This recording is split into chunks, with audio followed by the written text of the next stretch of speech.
Ai, Jeane, realmente o tempo passa, né, rápido demais. A gente gostaria de ficar ouvindo mais, mas ele não para, né?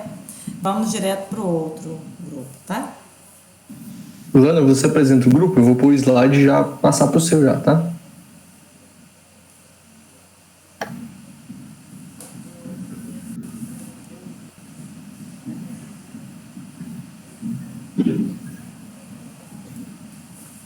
Boa noite a todos. Boa noite. Nosso grupo é composto por mim, Lana, o Leonardo Vicente, a Débora Campos, a Gisele Alves. Nós vamos falar sobre poesia contemporânea.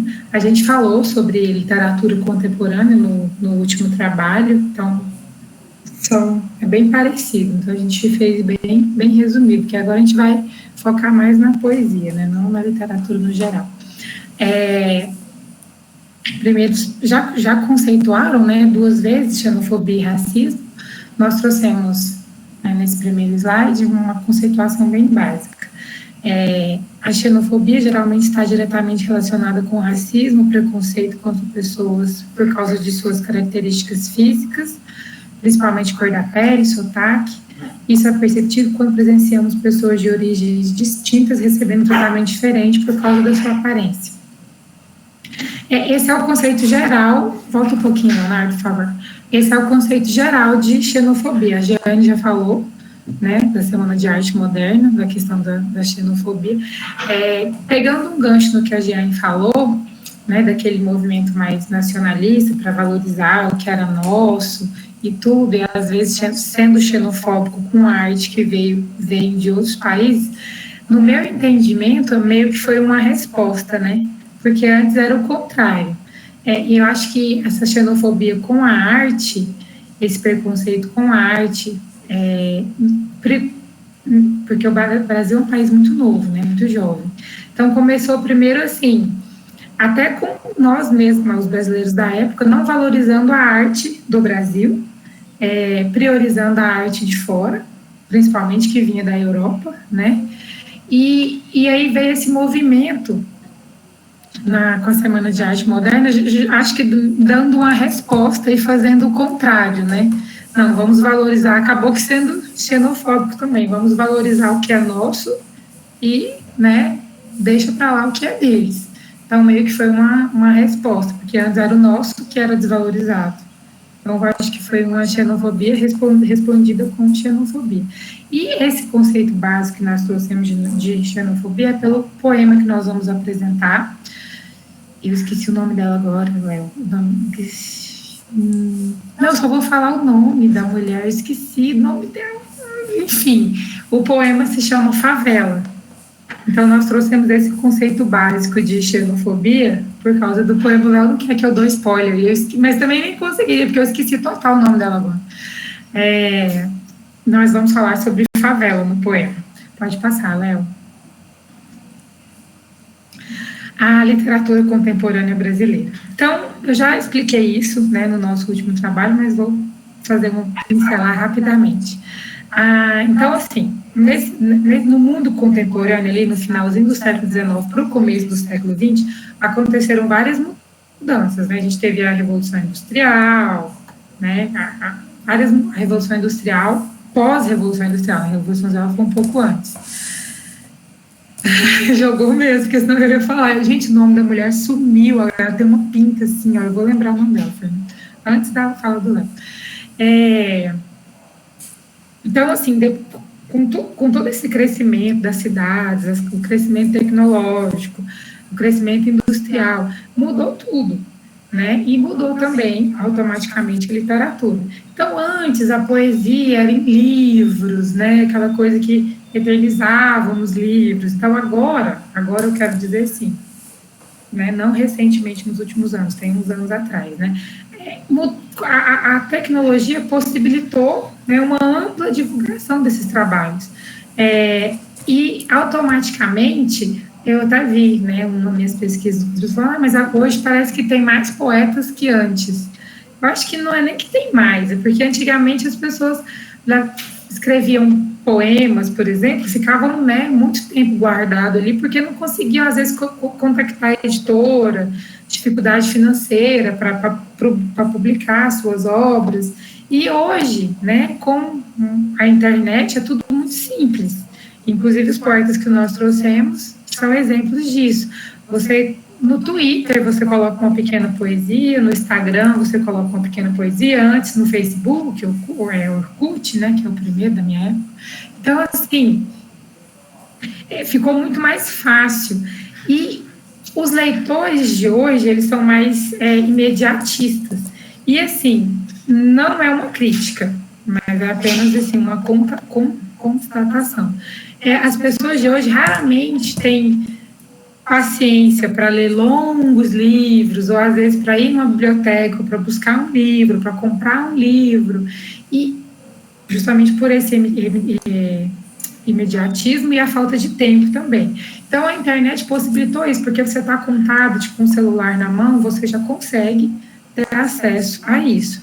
Então, mudou o perfil dos leitores, né? Então, automaticamente, não mudou só, né, essas revoluções tecnológicas, não mudaram políticas econômicas também, né? Não mudaram só a literatura, mas também mudaram os leitores, né? Os leitores são diferentes agora. Então, assim, por ter essa aceleração da vida moderna, esse crescimento, né? Tudo muito rápido, tudo macro agora, essas poesias estão, né, cada vez ganhando mais espaço pela praticidade, a rapidez, e outra coisa que mudou. As poesias de antes do modernismo, elas são aquela linguagem rebuscada, uma poesia mais complicada de ler, às vezes tinha que ser uma pessoa mais erudita, né, para conseguir entender. E hoje não, nós vamos mostrar exemplos. As poesias são mais curtas, com a linguagem coloquial, informal, não tem aquele padrão de poesias, né, métricas, rimas, né, então, assim, ficou muito mais fácil. Eu acho que se adequou às necessidades que nós temos hoje em dia, por exemplo, falta de tempo. Eu já falei, né, que perdeu, pode passar, Léo, perdeu o seu caráter tradicional. Então, a literatura contemporânea, ela permite essa ampla licença poética. Se antes, né, nós já tínhamos a licença poética, hoje é muito mais flexível, as regras textuais, a questão da gramática, a questão da linguagem, né, e uma coisa que eu achei bem interessante, eu até coloquei aqui, hoje, né, para fazer literatura, para fazer arte hoje, para fazer poesia, já não existe mais o certo ou errado, o feio ou bonito, né? Parece que a arte hoje em dia ela vai da identificação da pessoa. Às vezes, para mim, hoje, o que é arte, um poema, para mim, pode ser considerado, nossa, o supra-sumo. E para outra pessoa, ela fala, não, mas isso não mexeu comigo. Então, assim, tá tudo muito mais livre hoje. Acho que vai muito mais do leitor, do público, do que a poesia, que a arte consegue tocar. Então, às vezes, para uma é uma arte, para outros, por exemplo, eu li um poema ontem, o Léo adorou, eu já não gostei. Depois eu posso, se tiver tempo, eu vou até ler para vocês. Achei bem engraçado, inclusive. Outra coisa, eu também já disse isso na minha última apresentação, essa dificuldade de analisar essas obras de hoje.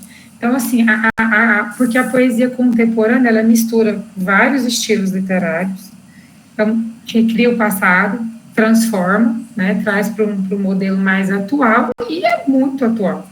Então, assim, não tem análise, eu não consegui analisar, assim, né, como a gente pega uma análise ali do romantismo, por exemplo, e, né, consegue trazer luz para a gente. Nessa poesia a gente não consegue. Então, assim, com o tempo, né, eu já disse isso, às vezes os meus bisnetos vão conseguir analisar melhor essa poesia. Pode passar, Léo. Já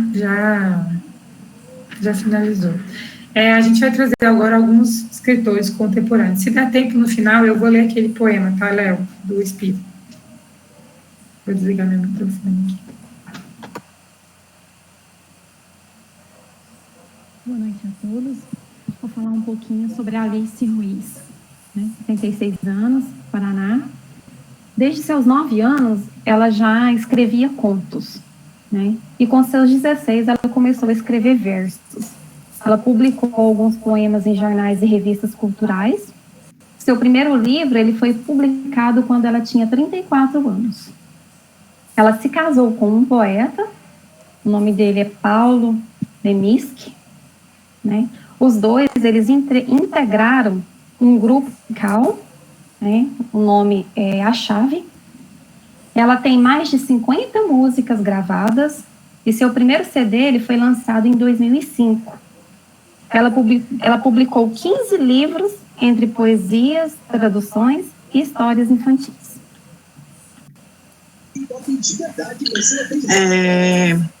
Eu vou falar sobre Angélica Freitas, né? 40 anos, ela é do Rio Grande do Sul, conhecida por praticar uma literatura comprometida com a causa do feminismo. A poetisa só assumiu sua faceta de escritora Fontainer após largar o emprego de repórter do jornal O Estado de São Paulo. Com a presença marcante na internet, Angélica acredita que os blogs surgidos no início dos anos 2000 possibilitaram o aparecimento de vozes poéticas até então represadas. Essa aqui é uma fala dela, né? E isso acho que mudou bastante a cena da literatura. As poesias dela foi Smike, né? De 2007. Um útero é do tamanho de um punho, de 2013, Canções de Atormentar, de 2020. Antologias, 4 poetas recentes del Brasil, de 2006, A Poesia Andando, de 2008, Poemas nos Ônibus, de 2002, entre outros.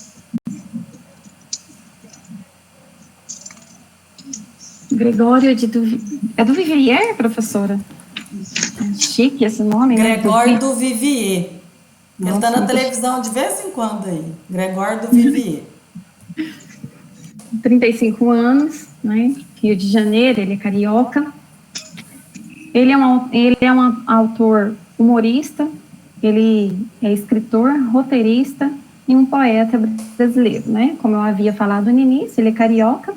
A sua mãe é cantora, o seu pai também, né, músico, e ele também é sobrinho de atriz. E ele é formado em letras, né, o curso que a gente está aí fazendo. E ele formou em letras na PUC, no Rio de Janeiro. Ele foi um dos criadores de um canal que tem no YouTube com o nome de Porta dos Fundos. Ele também assina uma coluna semanal no jornal Folha de São Paulo. Gisele, só um pouquinho para eu fazer uma observação desse aí. Vocês estão vendo a cara dele aí? Porta dos Fundos é uma dos programinhas, né, mais críticos que existe na atualidade. E ele tem essa cara aí, e a Bianca Baiton, que é a tia dele, é uma moça das mais bonitinhas, que ele parece muito mais velho que ela. E ele é bem mais feio também. Né? O artista escreveu os livros Ligue os Pontos, Poema de Amor e Big Bang, Cotição Farofa, lançado com a atriz Fernanda Torres, né, que é muito famosa. A partir de amanhã eu juro que a vida vai ser agora. Sérgio Vaz, 57 anos, de Minas Gerais. É atualmente um dos escritores mais reconhecidos da poesia nacional. Ativista político e social, no ano de 2000 fundou a Cooperativa Cultural da Periferia, movimento que transformou um bar da periferia da Zona Sul de São Paulo em um centro de artes e literatura. Apesar de sua origem mineira, Sérgio Vaz passou a maior parte da vida em São Paulo. Em 2007, Sérgio Vaz foi o responsável por criar a Semana da Arte Moderna da Periferia, inspirado na Semana da Arte Moderna de 1922. Em relação às suas obras literárias, ele escreveu Subindo a Ladeira Mora à Noite, de 1988, A Margem do Vento, de 1991, Pensamentos Vadios, de 1994, A Poesia dos Deuses Inferiores, de 2005, Coperiferia, Antropologia Periférica, de 2008, Colecionador de Pedras, de 2007, depois ainda vieram Literatura, Pão e Poesia e Flores de Alvenaria.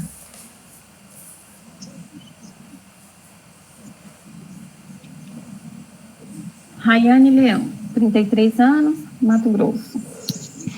Ela faz parte de uma nova onda de artista, né? Seu trabalho, ele ficou conhecido pelo mundo virtual, né? A internet aí. Ela é cuiabana, né? E mora na cidade de São Paulo, na capital. Ela é professora e também poeta. E os seus poemas, a sua obra, ela trata de vivências que são suas e de outras mulheres. Ela tem temas, né, sobre feminismo, racismo e militância. Ela é cofundadora de uma escola em inglês de mulheres negras para mulheres negras. E nessa escola, elas aprendem, né, o inglês e ensinamentos sobre feminismo negro e a cultura afro. Seu trabalho, em 2017, ela lançou o livro Tudo Nela Brilha e Queima, pela editora Planeta, uma coletânea de poemas da sua autoria. Desde 2008, Rayane divulga seus poemas em diferentes meios, entre eles saraus, slams, blogs e redes sociais. E em suas páginas do Facebook e do Instagram, onde ela é seguida por 81,2 mil pessoas. Fabrício Carpinejar. A gente fala assim mesmo, né? Fabrício Carpinejar, 47 anos. É isso mesmo. Tá sempre na televisão. Esse eu já vi. Eu posso falar que eu já vi. Fabrício Carpinejar, 47 anos. Ele é do Rio Grande do Sul. É um poeta, cronista, jornalista e apresentador brasileiro. É considerado um dos principais nomes da poesia contemporânea. É colaborador do jornal O Estado de São Paulo e das revistas Vida, Simples e Caras. Mantém o site Consultoria Poética. É colunista mensal da revista Crescer de São Paulo. Em 2002, tornou-se mestre em literatura brasileira pela Universidade Federal do Rio Grande do Sul. Nesse mesmo ano, publicou Biografia de uma Árvore, prêmio de melhor livro da poesias do ano. Entre outros livros do autor, destacam-se Cinco Marias, de 2004, O Amor Esquece de Começar, de 2006, Meu Filho, Minha Filha, de 2007, Ai Meu Deus, Ai Meu Jesus, de 2012, Espero Alguém, de 2013, Para Onde Vai o Amor, de 2014, Felicidade Incurável, de 2016.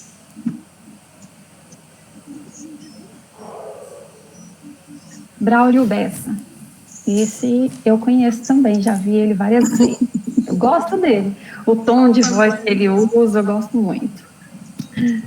Né, ele é do Ceará, ele é nordestino. A sua notoriedade veio a partir de 2014, que foi quando ele começou a declamar, né, suas poesias de cordel ali no programa que é apresentado pela Fátima Bernardes na Rede Globo, né, chamado Encontro.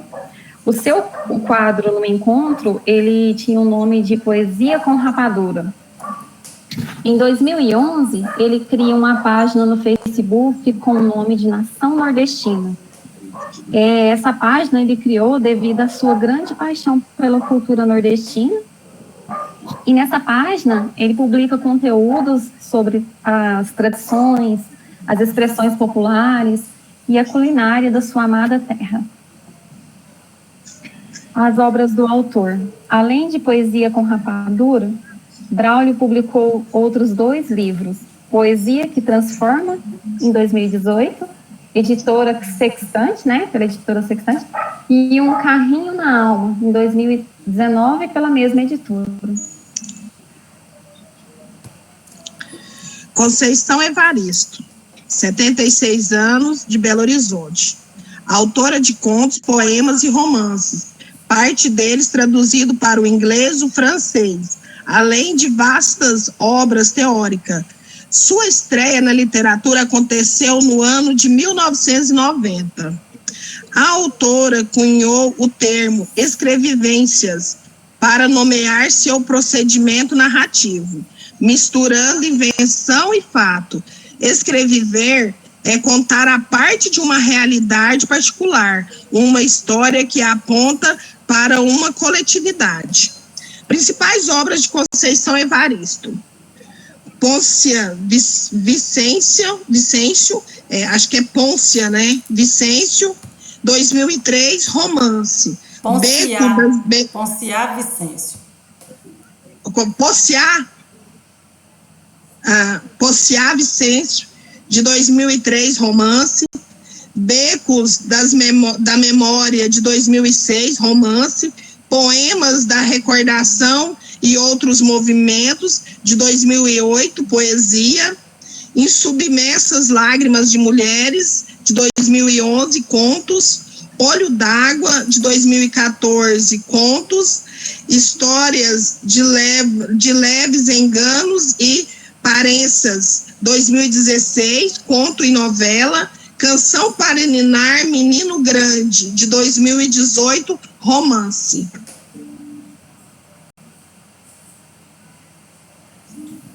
Pronto, gente, eu voltei.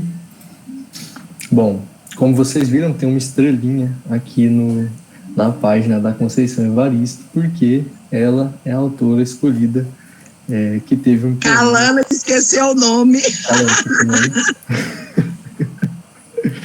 Que teve o privilégio de aparecer aqui com um poema incrível. E ela, não podia não ser ela, né, gente? Porque a gente já estudou ela no nosso estágio. Aumenta seu som um pouquinho, por favor. Deixa eu aumentar o som. Eu vou falar um pouquinho mais alto. Eu acho que não dá pra aumentar, não. Tá melhorando? É você que fala baixo. Tá bom, vou falar mais alto um pouquinho. É porque eu tô meio gripado também. Essa autora, ela apareceu no nosso estágio. Eu tenho certeza que eu citei ela no meu TCC, porque eu tenho uma atividade no meu TCC com escrevivência, e eu acho que eu citei ela também. E isso é muito importante, preste bem atenção, que ela escreve coisas que perpassaram pela realidade dela, né? E o poema que a gente vai trazer, que é Favela, perpassou pela realidade dela também. Ela fez graduação, doutorado, mestrado, mas nem sempre foi assim, né, gente? Ela já foi uma mulher marginalizada, muito pobre, antes de ser professora. Acho que eu não coloquei aqui, mas ela é professora. E depois disso que ela criou as escrevivências. E eu trouxe um relato dela que vocês vão perceber que aparece bastante no poema que a gente escolheu. Olha só o relato. Mãe lavadeira, tia lavadeira e ainda eficientes em todos os ramos dos serviços domésticos. Cozinhar, arrumar, passar, cuidar de crianças. Também eu, desde menina, aprendi a arte de cuidar do corpo do outro. Aos 8 anos, surgiu meu primeiro emprego doméstico. 8 anos, gente. E ao longo do tempo, outros foram acontecendo, né? Outros empregos domésticos. Minha passagem pelas casas das patroas foi alterada por outras atividades, como levar crianças vizinhas para a escola, já que eu levava os meus irmãos. O mesmo acontecia com os deveres de casa, né? Ela também fazia dos outros. Ao assistir os meninos de minha casa, eu estendia essa assistência às crianças da favela, né? ou seja, na casa que ela trabalhava, né? Ela cuidava dos meninos dos ricos e também estendia isso para as crianças da favela que não tinha empregada, né? Mas tinha ela, que não era empregada deles, mas fazia isso do mesmo jeito, o que me rendia também alguns trocadinhos, né? Além disso, participava com a mãe e tia da lavagem, do apanhar e do entregar das trouxas de roupas nas casas das patroas, ou seja, não era um emprego formal, nem ficava em uma casa específica, era bico. E a gente sabe que isso é difícil, né? Troquei também horas de tarefas domésticas nas casas de professores por aulas particulares, por maior atenção na escola e principalmente pela possibilidade de ganhar livros, sempre didáticos, para mim, para minhas irmãs e irmãos. Ou seja, vocês viram que a vida dela foi difícil e ainda assim ela conseguiu, né, uma ótima posição na literatura, ela é hiper reconhecida, a universidade própria reconhece ela com o método de escrevivências e é o que a gente vai falar agorinha, na análise do poema. Mas o poema que a gente escolheu, como a Ana havia falado, é Favela, do livro dela Poemas de Recordação e Outros Movimentos, de 2008. Não é tão antigo assim, é bem recente, bem contemporâneo. Esse livro, inclusive, ganhou até um prêmio lá em Portugal, 1 ano depois da sua publicação, né? Olha ela segurando aí o livro. Então, eu vou ler o poema Favela. Favela. Barracos montam sentinela na noite. Balas de sangue derretem corpos no ar. Becos bêbados, sinuosos, labirínticos, velam o tempo escasso de viver. Forte, né? Esse é o poema. É isso. Vocês viram que... eu já posso até passar para frente, porque é parte da análise. Vocês viram que na estrutura é bem curtinho, é bem pequenininho. Como a Ana falou, eles não têm uma estrutura bem fixa. Esse mesmo é bem pequenininho, direto, né? Muito importante. Ele é direto, rápido de se ler, de se entender. Não está atrelado a nenhuma métrica clássica, obviamente. E não possui rimas padronizadas. Eu até percebi alguma rima ali, becos bêbados, né? Labirínticos. Não, labirínticos não rima com nada. Mas deixa eu ver outra rima aqui. É difícil achar rima aqui, acho que não tem mais nenhuma, acho que só becos bêbados, sinuosos, labirínticos. É tipo um efeito de falar assim, se a gente fala rápido, parece alguma coisa, sei lá. Mas isso é o que a gente percebeu sobre estrutura. Uma coisa que eu tenho que apontar aqui é que a gente mesmo que fez essa análise, tá? Não tinha nenhum artigo sobre isso, não. Então, tudo criação nossa. Elementos de sentido, é o que tem nesse poema para a gente conseguir entender um pouquinho do que ele fala. Claro que ele fala de favela, obviamente, mas o que ele fala dessa favela, né? Fala de buracos, representando a pobreza e o abandono na favela, né? Não só buracos de rua, mas buracos de tudo, né, gente? Até de bala. Sentinela, uma pessoa sozinha e atenta a tudo, né? Porque as pessoas lá tem que ficar bem atentos mesmo, tanto para a criminalidade quanto para a violência da polícia, que é a próxima coisa que ela fala, né? Balas de sangue, que eu entendo como violência policial mesmo, porque a gente sabe que tem algumas favelas que tem, posso estar errado, mas tem algumas favelas que tem as próprias pessoas de lá têm mais medo da polícia do que dos próprios assaltantes que porventura tem lá também. Né? Becos bêbados, sinuosos, labirínticos, fala da complexidade da vida de lá, e realmente é bem difícil, porque é uma organização totalmente à parte da sociedade, né? Claro, tem energia elétrica, tem tudo, mas tipo assim, como que você vai fazer um cadastro na escola? Aí você tem que arranjar outro endereço. Às vezes a favela é até urbanizada, já é legalizada, mas muitas ainda não são, muitas ainda estão na marginalidade, né? As crianças não têm escola lá não tem UBS no bairro, por exemplo, essas coisas. Mas muitas já têm. Né? Com o passar do tempo foram conseguindo os direitos. Graças à luta como a da Conceição, né? Que chamou atenção para isso. Também, deixa eu ver. Da locomoção, é claro, né? Labirínticos, né? Falta de acolhimento e aos direitos de um padrão de vida mínimo. né? Com certeza, principalmente quando tem deslizamento de terra, que a gente vê que os lugares mais favelados sofrem bastante com isso. E tempo escasso de viver é realmente a mortalidade apenas por morar na favela. Daí eu já entendo que entra um pouquinho de xenofobia, né?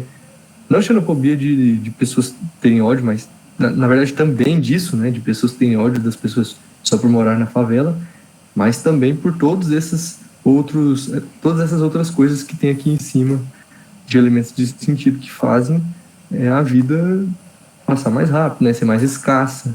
Tanta bala perdida que tem lá, né? Não estou julgando aqui não, gente. Né? As notícias que a gente vê, né? Todo mundo como é que fala? Moldado pelo que a mídia mostra. Né? Então, eu fui moldado de jeito. Compreensão, né? A nossa compreensão geral é de que esse poema, ele é uma crítica social, com certeza, à favela, não contra eles, mas contra eles serem tão abandonados e marginalizados pelas pessoas e também pelo governo, porque se o governo quisesse mesmo, não tinha ninguém abandonado lá na favela, gente. Se eles quisessem, né? Mas como as políticas não são tão boas assim aqui no Brasil, apontando alguns dos vários problemas de uma população que vive à margem da sociedade. E é isso mesmo que acontece. E contextualizando um pouquinho o poema Favela junto com outras expressões artísticas das artes contemporâneas, eu fiz essa mini curadoria aqui com algumas outras coisas. Tem o livro de uma outra autora, tem Cordel de Coronavírus, né? Coisas bem atuais, remixes, essa obra de arte aqui que fica se mexendo aqui. Então, tudo a grande maioria das artes que se popularizam muito, como esse poema dela, a gente escolheu esse poema porque eu vi no Facebook, falei, nossa, é a autora que a gente tem que fazer lá, então vamos colocar esse poema mesmo. Porque, tipo assim, tá na rede social, então é contemporâneo, né? Tá na rede social, tá em alta, a gente tem que pôr. E essas outras obras também seguem quase o mesmo padrão contemporâneo da favela, né? Favela mostra uma crítica social, mostra a realidade, reclama de coisas que acontecem, né? Mostra as verdades e é bem direto no assunto, não fica com rodeios. E todas essas outras obras de artes também contemporâneas fazem a mesma coisa. Vai direto ao assunto, faz uma crítica social, faz alguma coisa. Esse do Jesus aqui, ó, só para esclarecer, é do Gregório. Ele usa o codinome Jesus em algumas séries de um jornal, acho que era Folha de São Paulo. Deixa eu ver se dá para passar aqui em cima. O link no... Folha de São Paulo mesmo. Esses mouses aqui, quando eu compartilhar depois, dá para clicar em tudo e vai direto na página lá. E ele reclamando, né? Porque ele fez um filme de Jesus gay e o povo ficou falando mal dele. Isso aqui de cima do Putin é bem recente. Foi do próprio Twitter oficial da Ucrânia que postou e o povo tava pensando, nossa, é meme. E o próprio Twitter foi lá responder, não, gente, não é meme não, isso aqui é uma crítica social. Tipo assim, povo do Twitter, né, gente? Eu tô lá também, mas eu não sou assim não, eu juro. Guardado do coronavírus, enfim, expressões bem diretas na arte contemporânea. E é isso. Obrigado, gente. As referências já estavam tudo aqui em cima, viu, Vera? Por isso que não tem. Volta só um pouquinho aqui. O seu slide anterior, por favor. Esse? Ok. Só pra gente ver aqui, olha. Nessa figura do Jesus aí, quantas informações nós temos, né? Um Jesus vestido de Karl Marx, com uma saia rosa, cabelo comprido, de barba. Olha o dedo apontando. Então, mas eu vou deixar só... Ele tá com um cigarro na mão. Um cigarro de maconha. Um baseado na mão. Ai, não é um dedo. Meu Deus, agora que eu vi. É mesmo, com um cigarro. Baseado. E olha o braço, de um lado professora, é de uma roupa, de outro é só a camiseta. Esse cigarrinho, eu tenho certeza que é porque, como esse Jesus representa o Gregório, né, que ele que fez o papel de Jesus gay, o Gregório também tem aquela foto polêmica que eu fiz questão de colocar no slide dele com um monte de maconha. Se quiser eu até volto. Olha aqui. Aqui, esse aqui. O que tá de trás dele, aliás, né? Mas é normal ele fazer isso aí. O Normalzinho. pessoal da Porta dos Fundos, eles não são irônicos, eles são debochados mesmo, né? É bem escrachado o deboche deles. Mas é muito bom. Sempre é. Eu gosto, trago seu amor de volta em 3 dias. Entre outros, né? Mas essa eu acho 10. Tá bom, pessoal. Então, fechada, né? Parabéns. Obrigada a todos pela atenção. Parabéns Eu pelo quero poema da agradecer. Conceição Evaristo, porque o livro dela que eu mais gosto chama Olhos d'Água. É de contos, gente, é fácil de ler. Eu até tenho o arquivo dele, vou passar para vocês. Não foi com ele que ela fez esse sucesso todo, não, mas é aqui, ó, Olhos d'Água, quer ver? Ele é de 2014. Ele é muito bom. Parece a obra da Carolina Maria de Jesus, que também poderia estar aqui, mas ela só é narradora, né? Então, assim, a literatura dela é de prosa só.